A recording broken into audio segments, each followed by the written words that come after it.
আবারও আমরা অষ্টম শ্রেণীর শিক্ষার্থীদের জন্য প্রথম ইউনিট টেস্টের রায়ান মার্টিনের কোশ্চেন ব্যাংকের মডেল কোশ্চেন পেপার 16 অর্থাৎ সাঁইথিয়া হাই স্কুলের কোশ্চেনগুলো নিয়ে আলোচনা করব। আশা করি তোমাদের ভীষণ উপকারে আসবে। প্রথম থেকে দেখো কোশ্চেনগুলো নিয়ে একবারে সরাসরি যাই। 1 ও 2 এর মধ্যে একটি মূলদ সংখ্যা লিখো। তোমরা 1 এর 2 লিখতে পারো, 1 আর 2 এর মধ্যে 1 এর 3 লিখতে পারো, যে কোনো একটি সংখ্যা লিখতে পারো। 2 70 ডিগ্রি কোণের পূরক কোণের মান। একেবারে খুব সহজ। 70 ডিগ্রি কোণের পূরক কোণের মান কত হবে? এই 90 ডিগ্রি মাইনাস 70 ডিগ্রি সমান এই 20 ডিগ্রি হলো 70 ডিগ্রি কোণের পূরক কোণ। তার কারণ দুটি কোণের সমষ্টি 90 ডিগ্রি হলে একটি অপরটির পূরক কোণ হয়। রম্বসের কর্ণদ্বয়ের মধ্যবর্তী কোণ। রম্বসের কর্ণদ্বয়ের মধ্যবর্তী কোণ হয় 90 ডিগ্রি। এটি তোমাকে মনে রাখতে হবে, 90 ডিগ্রি বা সমকোণ। 4 দেখো ভীষণই সোজা সোজা প্রবলেম। -2/9 এর সাথে কত গুণ করলে 1 পাবো? তাহলে 1 ভাজিত -2/9। কেন? আমরা জানি সেই 5 এর সাথে কত গুণ করলে যদি 15 পাই, তাহলে এই 15 বিয়োগ ভাজিত 5 করা হতো। সেই একই ভাবে 1 ভাজিত -2/9। তাহলে আমরা কি করব? 1 গুণিত এটাকে উল্টে দেব। তাহলে দেখো -2/9 গুণ করতে হবে, এটা গুণ করতে হবে। 5 এর প্রবলেম দেখো ভীষণই সোজা। 6x সমান 72 প্লাস 2x হলে x এর মান। দেখো আমরা যদি সব রাশিগুলোকে x যুক্ত রাশিকে বাম পাশে নিয়ে যাই, 2x টা মাইনাস হলো সমান 72 বা 4x সমান 72 আর x সমান এই 72/4। একটু কাটাকুটি করলে দেখো 4 একে 4, 8 4 72। অতএব x সমান 18। পরে প্রবলেম দেখো x প্লাস 4/x সমান -2 হলে x³ - 8 এর মান। আমরা জানি এই x³ - 8 কে দেখো x এর হোল কিউব -2 এর হোল কিউব আকারে লেখা যায়। তাহলে এটা হচ্ছে a - b a² plus ab plus b²। অর্থাৎ দেখো x - 2 into x² plus 2x plus 4 হলো। দেখো এই শর্তটা দেয়া আছে, আমরা কি করব? শুধুমাত্র যোগ বিয়োগ করব। দেখো x² প্লাস 4 সমান -2। তাহলে দেখো x² প্লাস 4 এর মান এই যে কোণাকুণি গুণ করে -2x।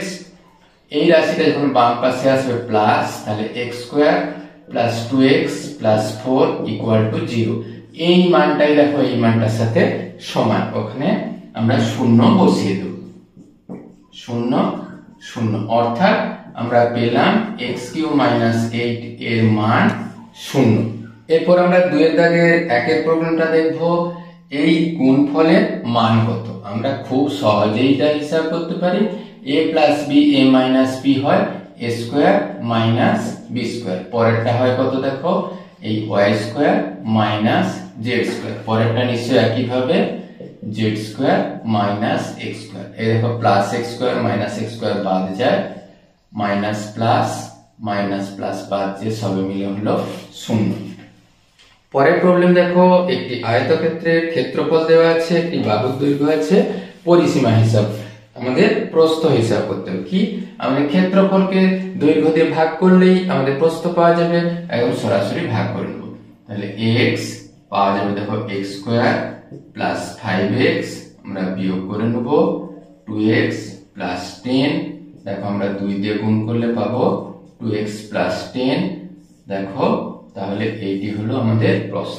অতএব প্রস্থ সমান x প্লাস 2, প্রস্থ x প্লাস 2 সেমি। এককটি ভীষণই গুরুত্বপূর্ণ। 3 এর প্রবলেম দেখো উৎপাদকে বিশ্লেষণ করো m⁴ - a। যেখানে কমন রাশিটা আছে সেটা আমরা কমন নিয়ে নেব। তাহলে পেলাম কত? m³ - 1। এটা তো 1 এর কিউব। তাহলে দেখো a³ - b³ এর মতো করে আমরা লিখে দিতে পারি a - b a² plus ab plus B square. এইভাবে ছোট্ট করে উৎপাদকের বিশ্লেষণ হয়। পরে 1, 2 ও 1, 3 এর মধ্যে দুটি মূলদ সংখ্যা লিখো।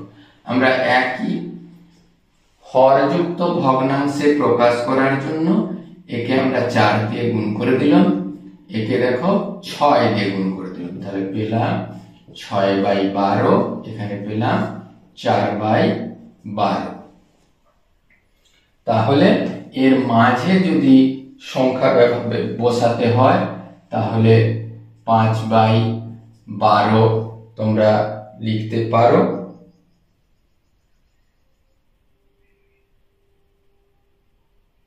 তাহলে দেখো এতে এই 5/12 সংখ্যাটি লেখা যায়, কিন্তু এর মাঝে আর কোন সংখ্যা বসানো সম্ভব হয় না। তাহলে আরো আমরা 2 দিয়ে গুণ করে নেব।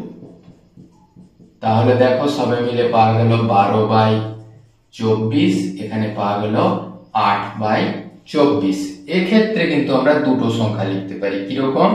তাহলে লিখতে পারি 9/24 বা 11/24।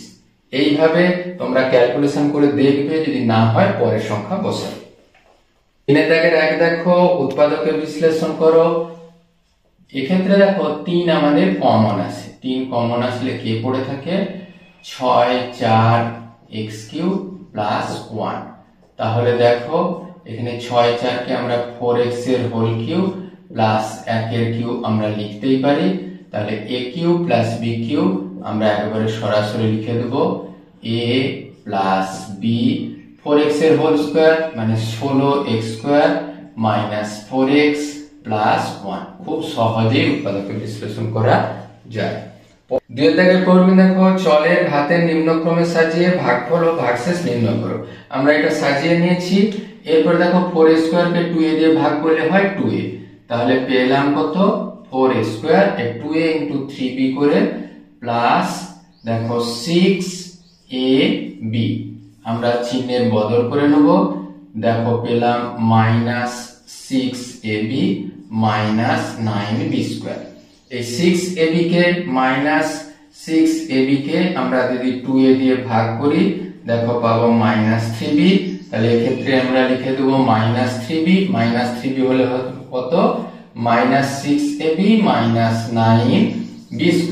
চিহ্নের বদল করে দিলে দেখো পুরাপুরি কেটে সম্ভব হয়ে যাচ্ছে। অতএব আমরা লিখব এই ভাগফল সমান 2a - 3b, আর এখানে ভাগশেষ বলে কিছু নেই। তাহলে যেহেতু ভাগশেষ লিখতে বলা হয়েছে, ভাগশেষ 0। তারের দাগে 2 এর প্রবলেম দেখো, পাই চিত্র থেকে যে সমস্ত তথ্যগুলো লাগে সেগুলো নিয়ে সমস্যা দেওয়া আছে। বলছে কোন খাতে পরিবারের খরচ বেশি? যেটা 30% সেটা সবথেকে বেশি, অর্থাৎ খাদ্য খাতে পরিবারের খরচ সবথেকে বেশি। পরে বলছে পরিবারের কোন কোন খরচের পরিমাণ সমান।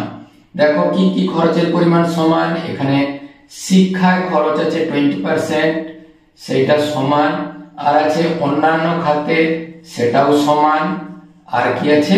সঞ্চয় খাতে। সবগুলোতে খরচের পরিমাণ 20%, সবগুলোই সমান।